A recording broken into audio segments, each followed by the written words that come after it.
Were you going to applause me for that or what? All right, welcome. Come on in. Giannis, come on in. I'll let you go ahead and get set up. Okay. Okay, thank you. I've been talking all morning, so I'm going to talk a little slower, but I should be okay. So thank you for coming. We know that there's some tight bus schedules, so some of you will have to be leaving, and that's okay before we're done. We're going to keep recording because the entire presentation we're then going to be putting on our web page, and you'll be able to see the whole presentation. So I totally understand it, and that's okay if you have to just get up and leave. We're going to keep going. Again, thank you for coming. Thank you for coming to FIU and the Engineering Open House. It's a great day for FIU and engineering, and we thought we would take the opportunity to talk about what we do with the Hurricane Research Center and the Wall of Wind. But before we get into all of that, I thought just a little bit of introductions here, so you know who's here on the. We have various students, but the teachers.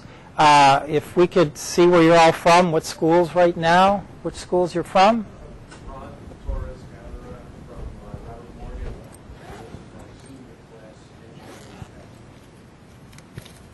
Okay.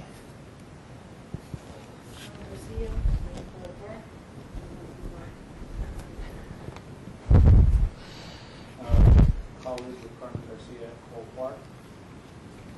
Okay. Christina Rivera, Westland Hialeah.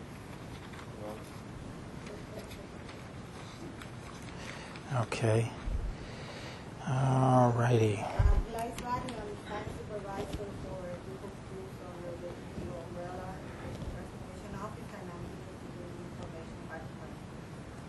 Okay. We so much appreciate Dr. Barrio, right, being here today. Thank you so much for that and showing support for the program as well. So, okay, any other?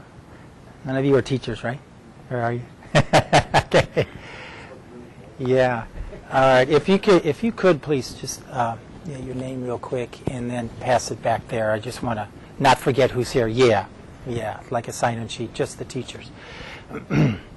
Okay. Giannis, introduce yourself.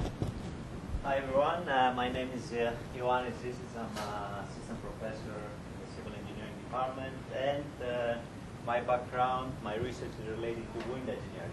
So I'm here to talk a bit about basic fundamental research that we do as wind engineers, and discuss with you, of course, the challenge, the 2013 Wall of Wind Challenge. Okay, great, thank you.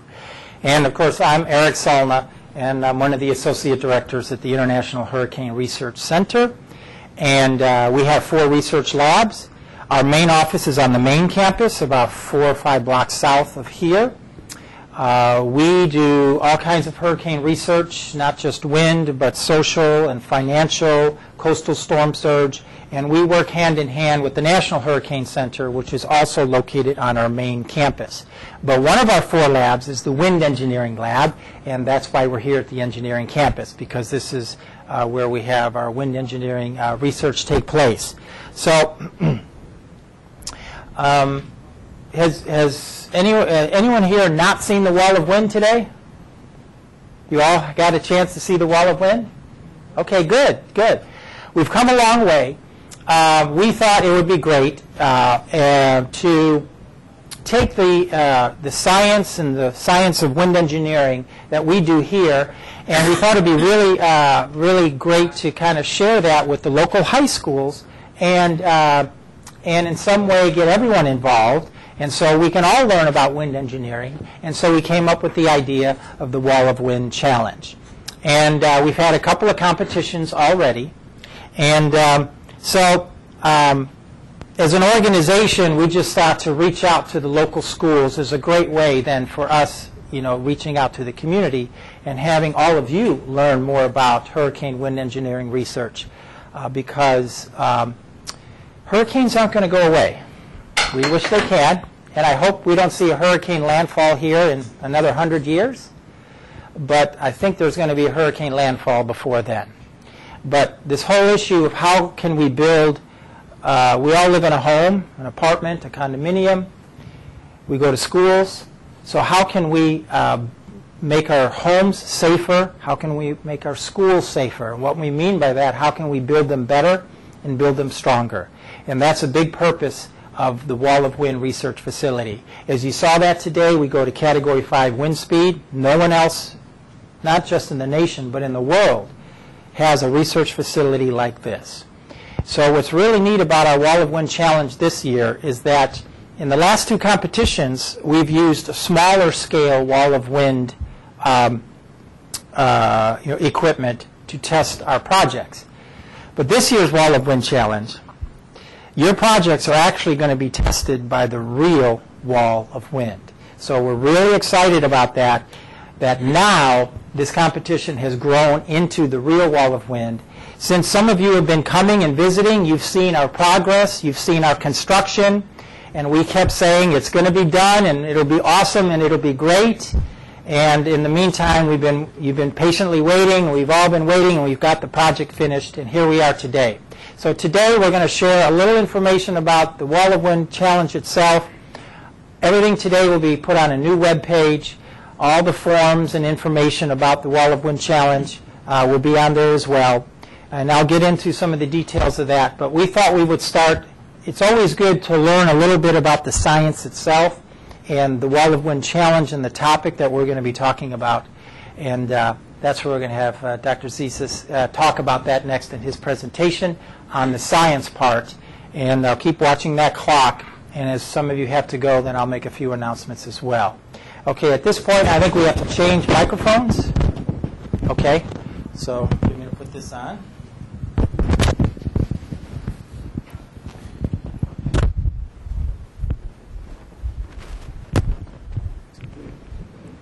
So should I start the presentation? Yeah. Okay, let's go ahead.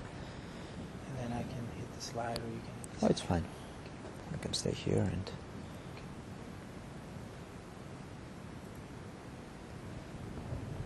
Good. So, just press OK to this one. Yeah, as I mentioned earlier, I'll try to keep it simple. Sometimes I get carried away, and I may present some stuff that are not appropriate for this type of presentation. But before I start with the theory, I would like to acknowledge some of our colleagues here, and this presentation was prepared by the group, the Wall of Wind group, and that includes also Eric. So we have Dr. Girma Bichwamlak, Roy Liu, Walter, Dr. Chowdhury, Jimmy Irwin, and Eric, as I said. You met most of them in the Wall of Wind. And I'm going to try to give you some fundamental information regarding wind engineering, why we do this type of research, what we try to get out of this research, and at the end I'm going to try to relate whatever I mentioned to the specific project that you're going to need to do. So you see here on top of these boxes, civil engineering. What is civil engineering? We have different divisions, different sub-disciplines. Geotechnical, environmental, structural engineering, coastal engineering, transportation engineering, and it keeps expanding. Recently, there is architectural engineering that is sometimes under civil engineering. What we do is wind engineering, and this is related mainly to structural engineering. This is the obvious. Most of the times, people think of a disaster when it comes to extreme wind events, so automatically they relate wind engineering to structural engineering. But it's not just structural, it's also environmental engineering. There are environmental applications, and we do research related to environmental wind engineering. Next one. Now, I always like to include this slide because depending where you are located, you may think of wind as a friend or as an enemy. And wind can be both. We can use wind to our advantage, but sometimes wind is our enemy, and we have disasters because of extreme wind events. So the research that we're doing is related to both categories. We do research in order to make safer homes, as Eric mentioned earlier, but we also do research related to how we can take advantage of wind. General, a broad definition that we use is wind engineering is best described as the rational treatment of interaction between wind and wind in the atmospheric boundary layer and man and his works on the surface of the Earth. It's a combination of different type of knowledge. We use fluid mechanics. Probably you visited one of the labs, I think on the 3rd floor, the fluid mechanics lab. Meteorology, structural mechanics, and physiology. And maybe I should add to that sociology as well, in order to see how humans interact with wind. Aerodynamics is of central importance when it comes to wind engineering, but this is also interesting. Most applications are non-aeronautical in nature. And I need to kind of differentiate the wind engineering discipline. For us, for civil engineers, we are mainly focused on the lower atmosphere, so up to a few hundred feet where the structures are located. When it comes to mechanical engineering, they also deal with wind effects, but on different type of structures. So I would say that up to a few hundred feet or a few hundred meters, this is the wind engineering for civil engineers. When you go higher than that, on the upper atmosphere, then you deal with mechanical engineers. Atmospheric boundary layer. This is something that you need to remember and you need to understand when it comes to wind engineering. You can see here a typical mean velocity profile. This is a fundamental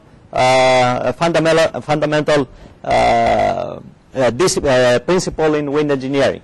You can see that at the ground level, zero height, if we assume that this is zero height, wind is almost zero. And the reason why we have almost zero wind is because there are friction effects. The wind interacts with obstacles. It could be a roughness element, like a tree, a structure, things that we build at the ground level. So because of these friction effects, the wind speed, the mean wind velocity is almost zero. And as we go higher, the wind speed increases.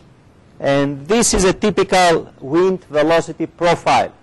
Starts from zero, and when we go at the very top, we have the gradient wind speed. Above that point, the wind speed is the same. So again, going back to my previous comment, below this height, wind engineering for civil engineers. Above this height, wind engineering for mechanical, aeronautical applications. There are different equations that we use to describe this profile. This is, if you want a more scientific one, an equation that meteorologists like to use more. This is a more practical and simple, and that is for engineers, of course. This is the power law, what we call power law, and with this equation we relate the wind speed, the velocity at any height z above the ground to the wind velocity at 10 meters height, or 30 feet, which is the pretty standard height when we measure the wind speed. And then you have the height divided by 10, and this coefficient here, alpha, which is actually, we use this, this coefficient describes the type of terrain that we have. We can have an open terrain, no buildings at all, low vegetation, identical flat conditions. Then we have the suburban, which is mainly low-rise buildings, or an urban terrain, which is downtown Miami, for example, with really high buildings. And there is a different number that we use here for different profiles. We have to consider that effect when we perform, when we do research for different locations. As you can see here, a typical low-rise building or a structure is located at the bottom of this profile. Now, the other important parameter is that this is the mean velocity profile. So wind is not constant. We don't have the same wind speed all the time. There are fluctuations.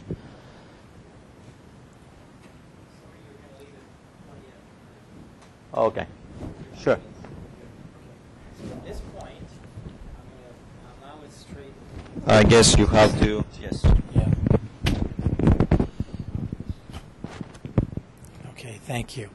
Okay, I'll make a few announcements, and then we'll get back to the whole presentation, because like I said, we're going to keep recording, and for the others that can stay, we're still going to go through the presentation. For those that are leaving, it's going to be like May 22nd or May 24th. It's a Wednesday, third week of May. It's going to be a weekday instead of a Saturday. It's going to be one team per school. At the school, you can have as many students involved in the project as you want, but on the day of the competition, only 4 students representing that school comes here to FIU.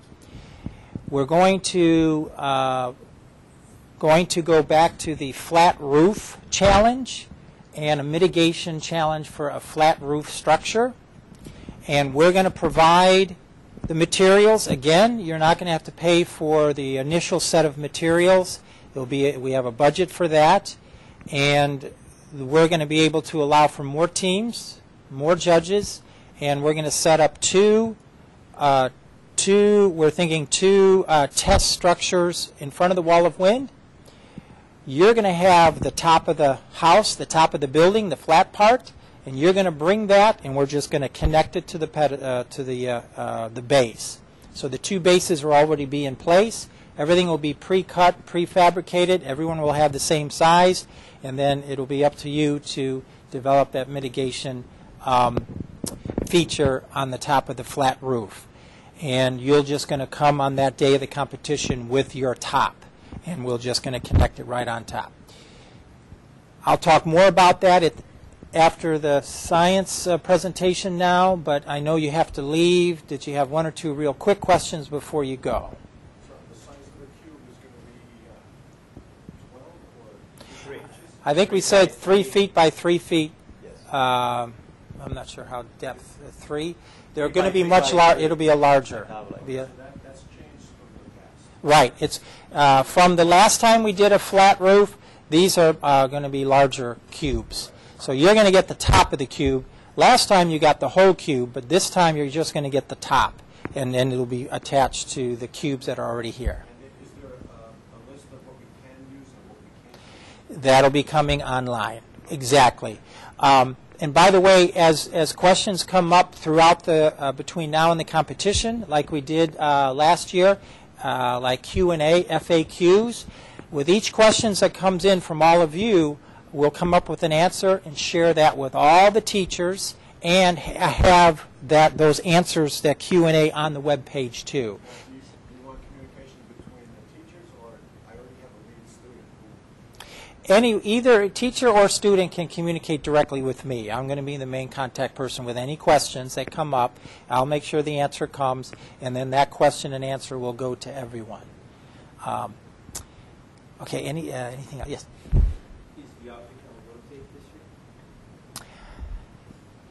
That hadn't been discussed. I think the initial answer is no, but if that changes, we'll let you know right away. But right now, that wasn't in discussion. Usually we try to examine the critical case.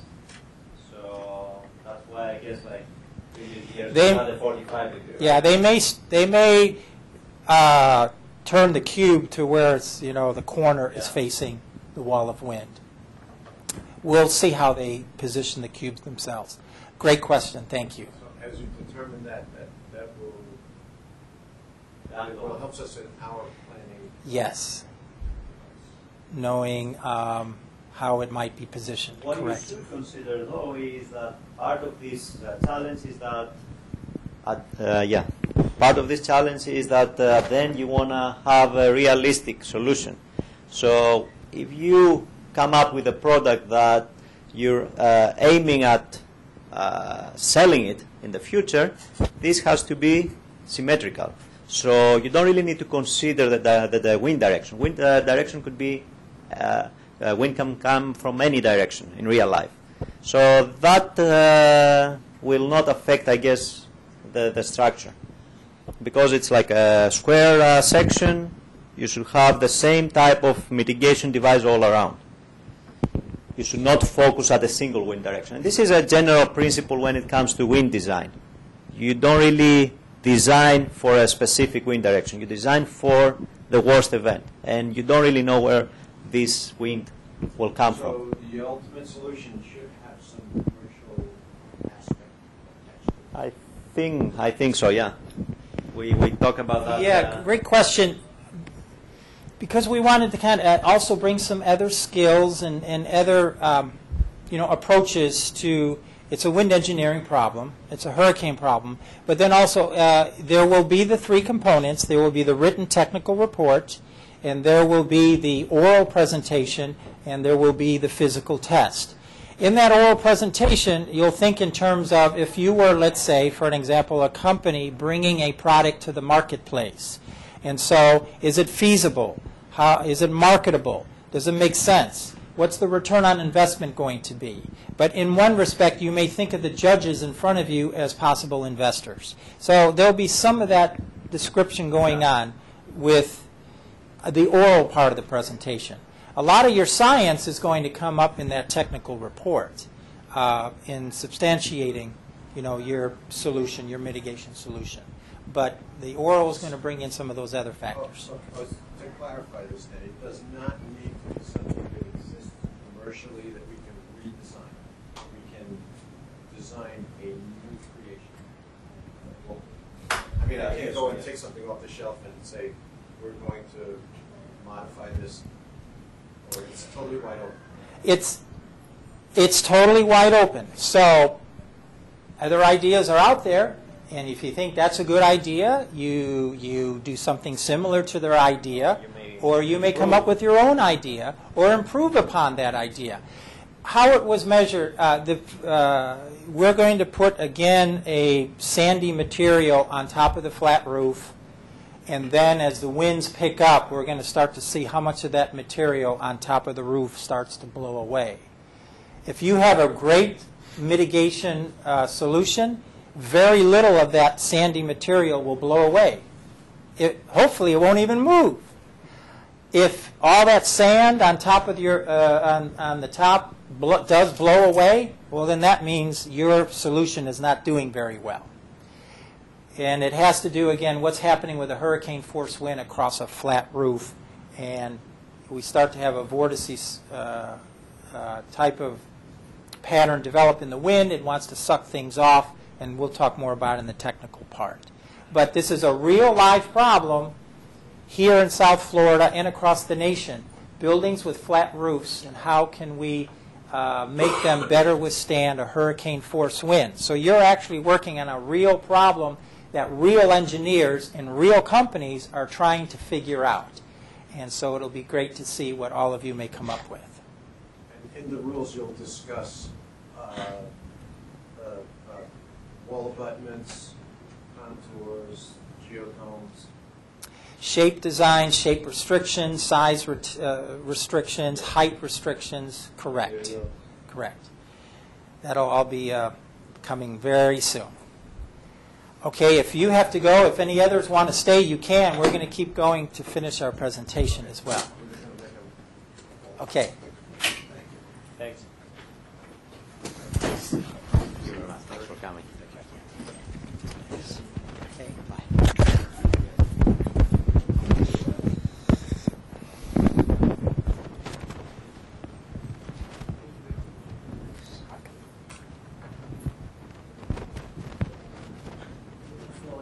Okay.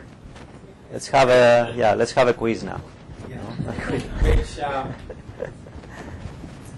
anyway, okay, go ahead. Yeah. So we'll continue with this, and then I'll keep it short because, like, at the end, I had the slides related to the challenge, which you already discussed.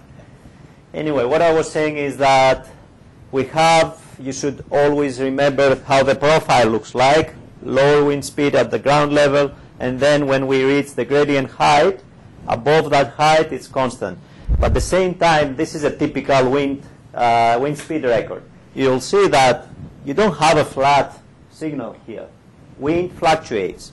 It may increase, it may decrease. You have like, it changes direction. So this is what we call gustiness of wind.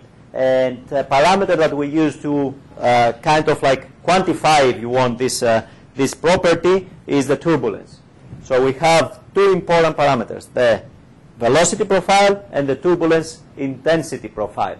How wind fluctuates over time.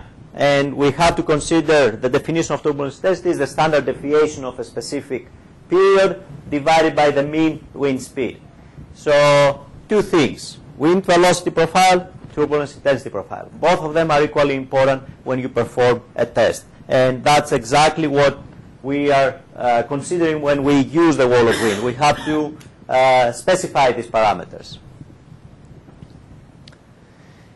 This is an I would say, simplified representation of a wind force. You have your structure here. This is the velocity profile. Wind is approaching from this direction. And you can kind of like simplify this case and say that I have a wind force applied on the windward side. This is the windward side, and we have also the leeward side.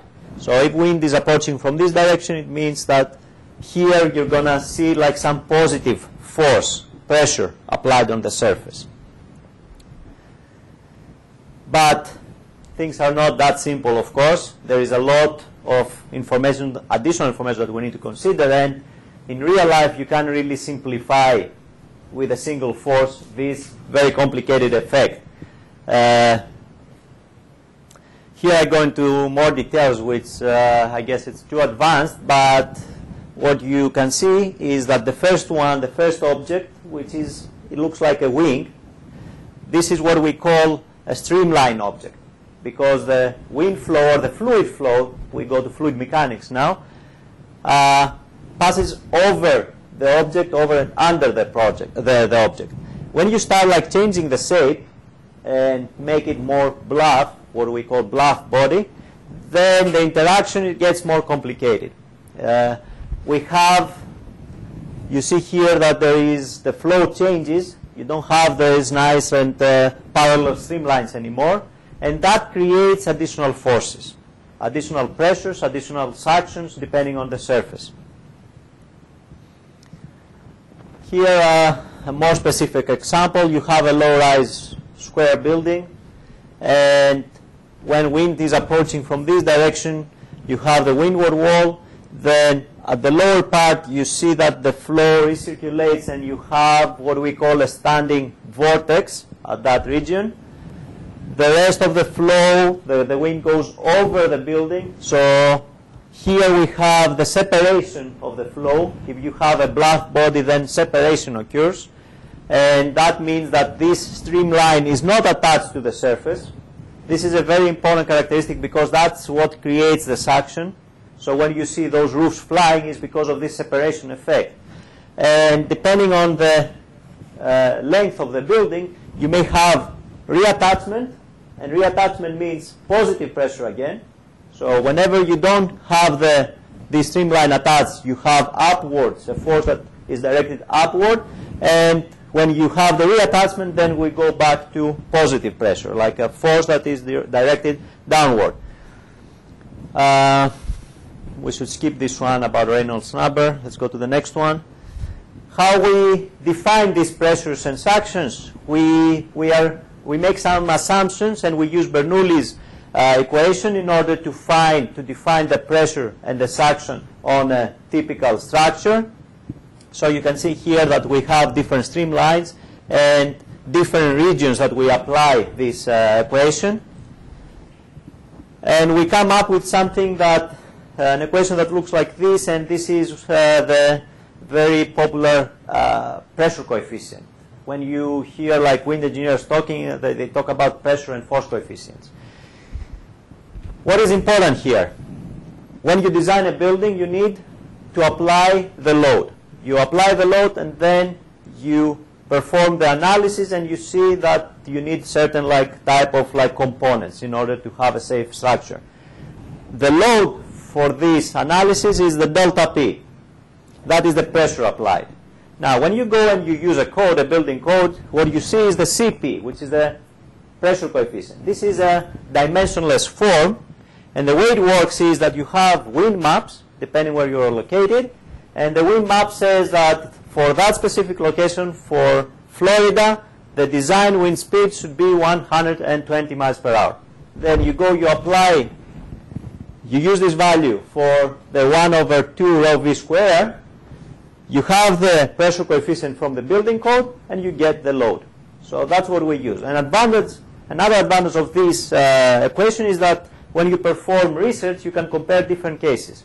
Because practically, what you do here is an actual force, you divide it, you remove the units by dividing with the velocity that you used for the specific experiment. So if another researcher is doing like the same experiment, but he's using a different velocity, you won't get the same force or pressure.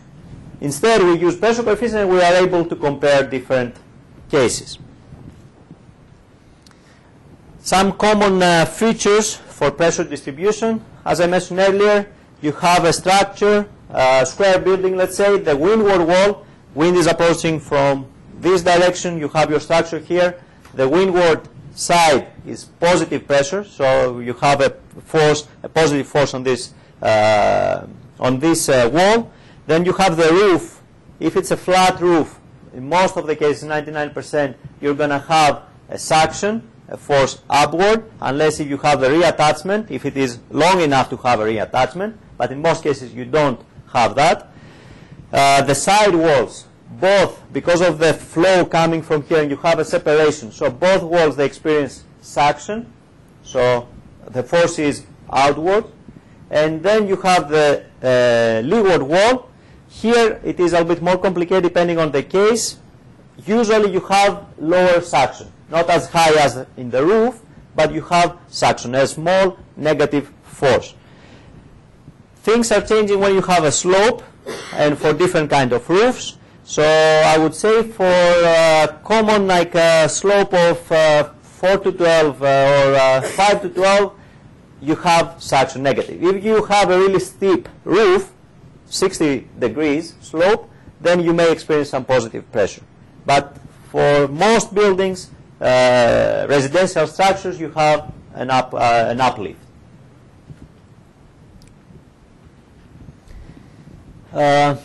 Yeah, let's skip this one. Okay. And yeah, the next one. So what do we need to do in order to determine these loads? And that's what actually we do as researchers. We use certain facilities in order to estimate this pressure on different safes and different kinds of structures. The first and the most popular tool that we have is a boundary layer wind tunnel. And we place small models. This is like a smaller scale type of testing. You place inside the wind tunnel models of geometric scale 1 to 100, 1 to 200. So a small building model. You place it inside the wind tunnel. You have a turntable which you can rotate. You examine different wind directions, and you measure with really sensitive pressure scanners the pressure on the surface of the model. Here you can see two pictures. This is, I would say, like a high-rise building, which you place at the turntable. The turntable is here. Wind is coming from the fan at the end of the wind tunnel. You have these small elements, we call them roughness elements, in order to simulate the atmospheric boundary layer to make it realistic. And that gives the characteristics that I told you previously, the velocity profile and the proper turbulence intensity. Then we have another tool that is getting more and more useful lately. This is numerical simulation. So you use a computer to simulate the wind effects. It's still at least for wind engineering application, it's still like early to say that we can replace the actual wind tunnel or real testing with CFD, computational fluid dynamics. But it's a very useful tool, and we keep doing a lot of research related to this type of numerical simulation in order to improve the results. At the end, we use the numerical simulation, and at the same time we compare the results with wind tunnel experiments in order to improve the accuracy of this approach. And of course, this is something that you saw today. This is a full-scale testing facility. There are certain problems. I said before that we use really small models, 1 to 200. So think of a structure, but the size is 2 or 3 or 400 times smaller. So there are certain features that we cannot include and we cannot test when it comes to really small models. And that's why we need this kind of facility. This is, here we can test large and full, even full-scale structures. And the other advantage of this one is you can go up to, do you remember which category? Category 5. Okay, the worst case scenario, 160 miles per hour. So it's a really like great opportunity to test a product, to test a structure in a realistic situation. Let's skip this one. So yeah, I have a few figures here on, okay, we define the load, we do the analysis. Is that all? No. Then there is another challenge, how we can improve the characteristics of the structure and make it more, let's say, less bluff body, in order to reduce the pressures and the forces applied. So there are certain techniques that we do.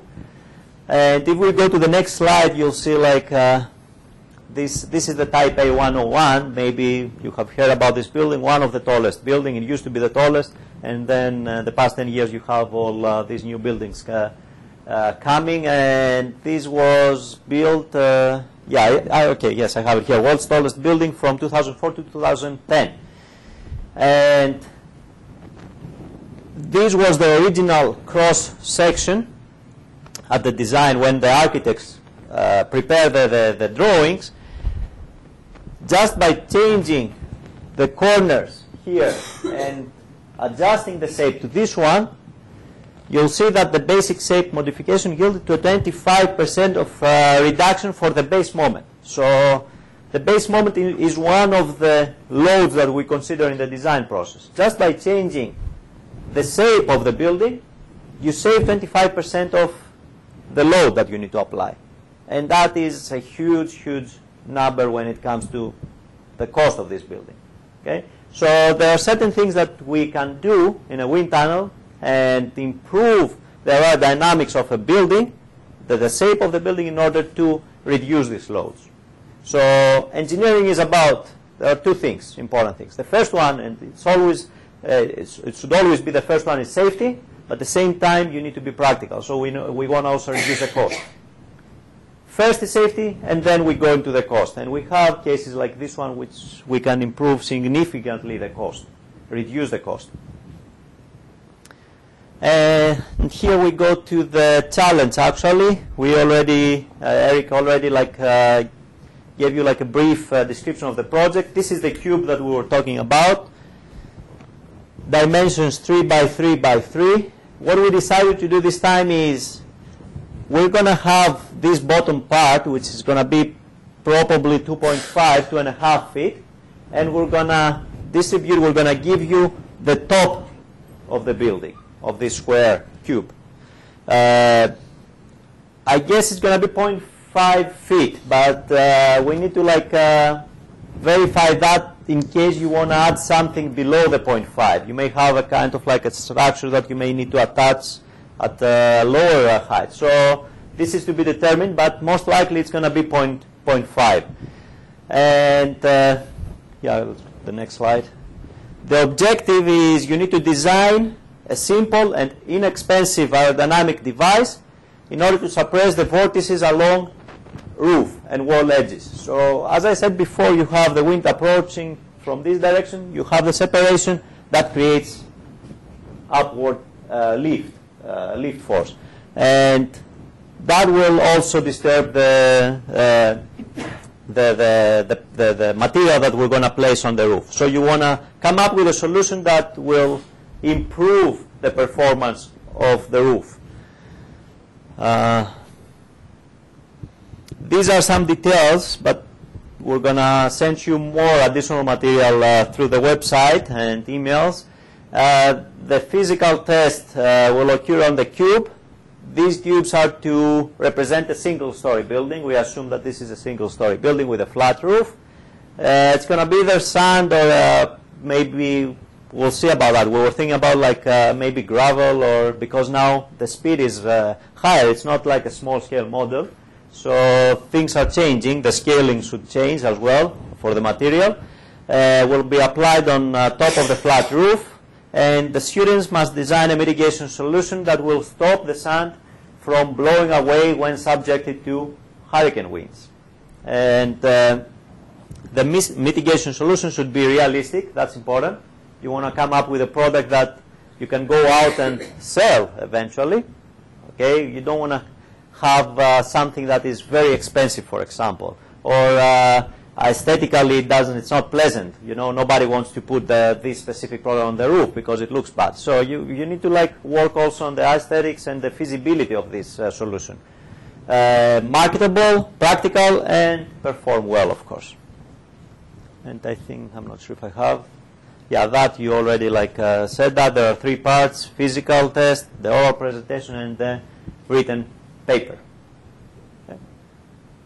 Questions?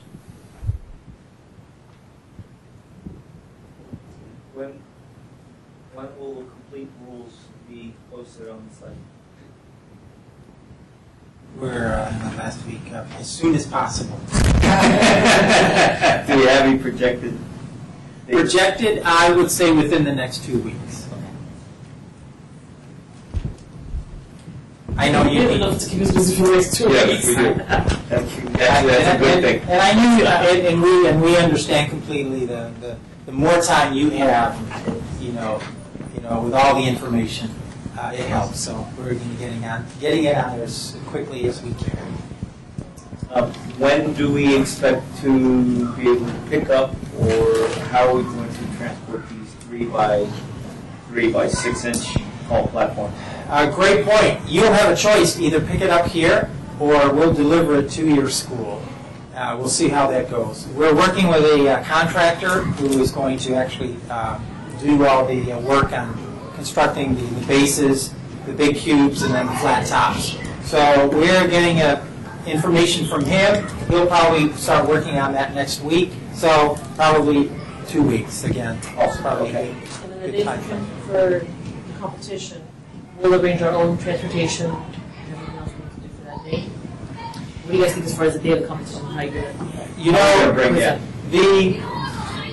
we've had 2 competitions. The one was on a Saturday, the last one, and so everyone arranged their own transportation. The one on the Wednesday, we did on a weekday before that, and we did assist with transportation. We're going to have some more dialogue, I think, with Gladys as well, and discussing some of that. We have a budget, and if assistance is needed, I think we'll be in a position to help from a budget standpoint. So stay tuned on that. I know there was some assistance provided before, so we want to go over a few things regarding to that. And if it's 4 students and 2 teachers, that's 6 people, but you know, a few others are invited or welcome to attend. So maybe from each school there may be anywhere from 5 to 10. I don't know, about maybe 15 people coming on that day. I'm not sure. So it'll vary the size of that'll, you know, as far as it needs to get here and how they're going to get here. You have an approximation of how many schools want to participate? Our target right now, we're hoping we can get 20 schools. So we're going to work with Miami-Dade Schools to try and see if we can get to that 20, which would be great. And that's our goal because of Some time restrictions, I guess. Yeah. When it comes to presentation, so it takes some time, and if you have to leave by like 3. When is allowed for presentation, And testing, Well, you bring up a good point. It's the pros and we had some exchange of email, the pros and cons of a Saturday versus a weekday. And there's pros and cons, and there's opinions on both sides. So we've done both. This year, we just decided to go back to a weekday. Maybe next year we'll go back to a Saturday. But for a weekday, we knew and we understand what it meant for us. The window of time shrinks. On a Saturday, we can be there till 4 or 5 o'clock. But on a weekday, a school day, we're thinking 2 o'clock is it. So we're doing the math on how many structures we can test, how many oral presentations we can do, and to get through that magic number so that by 2 o'clock everyone can go. Do you think some schools might have to leave as early as 1:30? Absolutely. Absolutely. Absolutely. You're doing a Because, competition. I mean, if we're mentally prepared already and we work with the kids, we can find out if they can stay late. But you may end up with some schools who have to leave at 1:30 because Okay. the kids have no other way to get home. Yeah. Obviously, like us, we're down the street. I can leave here at 2:10 and still get my kids on the bus at 2:20. At the same time, if you're traveling from Broward, It's going to take longer. it's a longer trip. Granted, if you're in a competition, this is not a field trip anymore. This is a competition. Parents usually figure out ways how to pick up these kids. So if we need to stay to 4 o'clock, with plenty of notice and plenty of time, I don't see why we have to leave at 1:30. That's just my Now, opinion. This is a competition. This is not a field trip. But what you could have too, and you may have a situation, let's say you do have a school or two who do need to leave earlier. I would just put a note out and say, if you have to leave by a certain time, could you go ahead and give me a heads up right now? So that way you So can that we schedule can them in. their schedule around us who are more flexible. Great idea. And by the way, all of your input all the time has always been so very helpful, because as I'm learning more about how the schools work, you guys have been great. It's been very helpful. It may be a situation where if a few schools have to leave, really, they're not going to miss anything critical. Their project would have been tested, their oral presentation would have been completed. They just wouldn't be able to stay for the awards presentation. That's the most important part. Well, it is a fun part, and you don't have to be present to win. But so maybe if there's a case like that. That's why I say that you Yeah, can't have that. because we also decided, again, to put everything in one day. And there's different ways to handle that. Maybe like an evening awards presentation later, or what have you. But we still decided for this time to put everything in the one day, all the competition, all the judging, all the scoring, and the awards right then and Well, there. so yeah, the kids like to know right at the end. And it is exciting for everyone. So we're still going to, and as we go year to year, because this is, we're going to do this every year, we'll keep, changing it up a little bit. And we learn with every competition. We've learned a lot. I've learned a lot.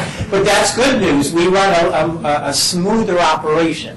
We have our templates. We have information. So, Like a Saturday, again, why we have that flexibility of time is because it's a competition, and the people who are coming are willing to sacrifice that time. So if you do it on a weekday, I think the sacrifice of the 3 or 4 extra hours, extending the day to 3, 4 o'clock, I don't see why not. okay. Okay. I mean, Because you would be sacrificing it on Saturday as well as you would be on a weekday. Yeah. Hold that thought, and we'll talk about that a little bit. Good point, because we haven't come out with the hard and fast agenda yet. Absolutely. But with the limited window, we're thinking from 9 to 2 is our window, and doing the math of how many we could safely get tested, we're thinking 20 teams, which is not a bad number. It's grown from the previous, which was 10 teams, so we've gone 20. I think maybe it was 12 last time. But as far as arriving in the morning on a weekday, That's hard. when would everyone eventually get here? Like this morning, did everyone get here 8:30, 9, or 9:30? Well, being that it's mostly high schools, I think we can push it a little earlier because of us starting at 7:20. They're Okay. supposed to be in school at 7:20, so they can board the bus or whatever. Yeah, we can board the bus at 7:20 here and be here by 8. So let's say the furthest school south may get here at 8:30, Okay. maybe a little closer to 9. So again, you still have that flexibility that the neighborhood schools that are really close could go ahead and start their rounds and all the different components, while the schools that are maybe a little further could have a little bit later push into the time slots. So then you can play with the numbers of how to squeeze them all in. I was doing some of that too. I was explaining with Giannis the matrix the last scheduling. time of putting us reverse was excellent. Part of the creativity of what you got to do is scheduling maybe when the schools arrive, already start with the competition, and then come to your opening ceremonies once everybody arrives, maybe at lunch, do opening ceremonies, and then come back to competition, so that way you're eating and doing opening ceremonies simultaneously. Instead of waiting until everybody gets here, do the opening ceremonies, and then start the competition. Correct. Or if we just start the opening ceremony, and if some schools aren't there yet, that's what happens. I think we kind of waited to make sure everyone was there. But good points, because if we have to watch the clock. But that's okay if some come a little later. If they're coming from Broward or something, then, then we understand. But okay, yeah. That's where the creativity And the creativity is the opening ceremonies don't have to be extremely long. We kind of shortened it. The lunchtime announcements are not very lengthy. It really, I guess, comes into play on the awards presentation. The presentation, I guess, the thing we said, like if you consider 10 to 15 minutes for each team, you can go up to 4 teams per hour, so you can go far from there, Yeah. So, yeah, I mean, like we have something like in mind, but we have to decide if we can But again, there's a few of the schools that could get here before 9 o'clock Okay. and start some of those interview slots early. So get those started even before 9. There's an opportunity to have some schools start maybe their oral presentations or what have you. And another suggestion is similar to how you did the schedule last time, was have multiple lunches. Certain teams eat at this time, so the competition is still going on. Right. Obviously, your judges need a lunch break as well, but I know.